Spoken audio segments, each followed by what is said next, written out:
આત્માને શાંતિ સાચી આપજો.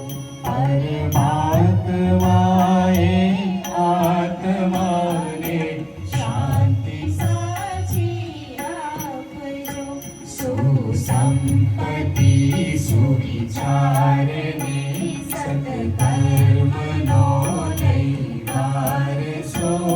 જન્મો જન્મ સત્સંગતિ